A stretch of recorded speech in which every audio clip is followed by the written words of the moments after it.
Богатый папа, бедный папа. Роберт Кийосаки. Кітап сюжеті бойынша автор Роберт Кийосакидің екі әкесі болады. Бірі білімді докторлық деңгейі бар ақылдыдан болған, екіншісі мектепті толық бітірмеген.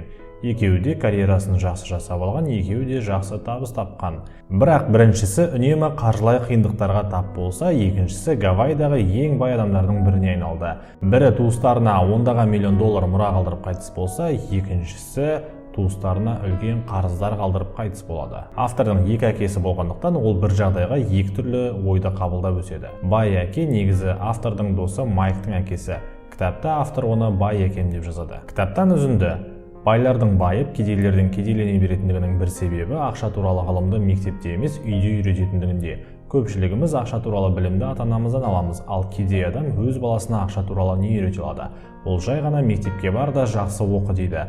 Бала мектепті жақсы бағамен бітіруі мүмкін, бірақ оның қаржылай ойлауы кедей адамдікі болып қалады. Өкінішке орай мектептер балаларға ақша туралы білім бермейді.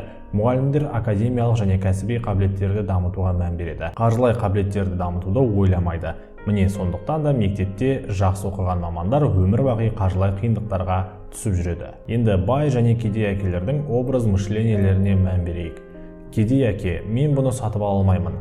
Бай әке, мен бұны қалай сатып ала аламын? Кедей, сабағыңды жақсы оқысаң, жақсы компанияға жұмысқа орналасасың. Бай, сабағыңды жақсы оқысаң, жақсы компанияны сатып аласың. Кедей, менің балаларым болғандықтан мен бай емеспін. Бай, менің балаларым болғандықтан мен бай болуым керек. Кедей, ақшаңды абайлап ұста, тәуекелге барма. Бай, тәуекелді басқарып үйрен. Кедей, оны мемлекет асырауы керек деп санайды. Әртүрлі жеңілдіктер, пособиелер, льготаларды қарап жүреді. Зейнетақы қоры туралы соңғы жаңалықтардан хабардар. Бай, толықтай қаржылай тәуелсіздікке сенеді. Кедей, жақсы резюме жасауды үйретеді. Бай, жақсы бизнес және қаржылай жоспар құрастыруды үйретеді. Осылайша автор 9 жасында бай әкесінің ақылдарын тыңдауды таңдайды. Адамдар күнде таңертең жұмысқа оянады, жұмысқа барады, счеттарды төлейді, қайта оянады, жұмысқа барады, счеттарды төлейді. Адамдардың өмірін әрқашан ашкөздік пен қорқыныш сезімдері басқарады. Оларға одан да көп ақша берсең, олар осы кругта жылдамырақ жүгіре бастайды. Автор бұны крысиные бега деп атайды. Адамдар барлық проблемалардың шешімін ақшадан іздейді, бірақ қаржылай сауаттылық болмаса, проблемалар шешілмейді. Көптеген кәсіби спортшылар карьерасын аяқтағаннан кейін кедей өмір сүреді, себебі олар тапқан ақшаларын сақтай алмайды. Сондықтан бай болғың келсе, қаржылай сауатты бол. Бай болудың алғашқы ережесі. Пассивтер мен активтердің айырмашылығын білу керек. Олардың басты айырмашылығы: активтер қалтамызға ақша алып келетіні, пассивтер қалтамыздан ақша алып кететіні. Активтердің мысалдары. Пассивтердің мысалдары. Роберт Кийосакидің кітабында біраз талқылаулар тудырған ой, ол үй актив пе әлде пассив пе деген ой. Кийосакидің есептеуінше үй пассив, бірақ көптеген адамдар үй сатып алуды ең үздік инвестиция деп санайды. Сіз қалай ойлайсыз? Комментарийге пікіріңізді жаза кетіңіз. Цитата: байлық дегеніміз адамның жұмыс істемей өмір сүре алу ұзақтығы. Яғни мен бүгін жұмыс істеуімді тоқтатсам, қанша уақыт өмір сүре аламын? Бакмистер Фуллер. Қазіргі заманда жоғары табысты болу үшін өзіңнің негізгі мамандығыңдан бөлек қосымша бағыттарды да меңгеруің керек. Мысалы, сату өнері, маркетинг, команданы басқару мен адамдарды артынан ерте алу. Роберт Кийосаки өз өмір жолында бірнеше компанияда еңбек еткен. Стандарт Ойл компаниясында, одан кейін теңіз пехотасында, бай әкесінің компаниясында бухгалтер болған, Xerox компаниясында сату агенті болып жұмыс істеп тәжірибе жинаған. Барлық жинаған тәжірибесін уақыт өте келе бизнес ашуға құйған.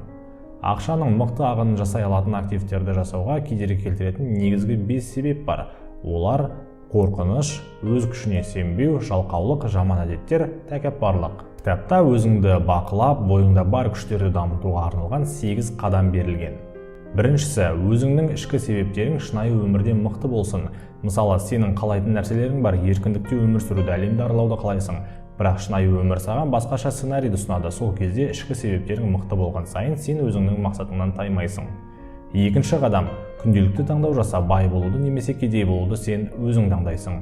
Үшінші қадам, достарыңды дұрыс таңда, айналаңда жетістікке жеткен білікті адамдармен қорша, бірақ тек ақша үшін ғана араласпа. Төртінші қадам, бір формуланы меңгергеннен кейін келесісін меңгеруге көш. Қазір әлемде барлығы көз ілеспес жылдамдықпен өзгеріп жатыр. Бесінші қадам, тәртіпке бағын, алдымен өзіңе төле. Алтыншы қадам, бір затты тегін ала алу қабілетіңді дамыт. Жетінші қадам, бағалы заттарды сатып алу үшін активтерді қолдан. 8-ші қадам: оқы, өз ақыңды міндетті түрде аласың. Кітаптағы соңғы түйінді ойлардың жиынтығы. Ең бастысы, қаржылай интеллектіңді дамыт. Ақша бұл жай ғана идея. Көп ақшаңның болғанын қаласаң, жай ғана мышленеңді өзгерт. Өмірде жеңіске жеткен әрбір адам алдымен шағын ғана идеядан бастаған. Инвестиция жасауда шағыннан басталады. Уақыт өте келе инвестицияларының көлемін үлкейте беретін боласың. Қаржылай жетістікке жету үшін білім мен парасаттылық керек.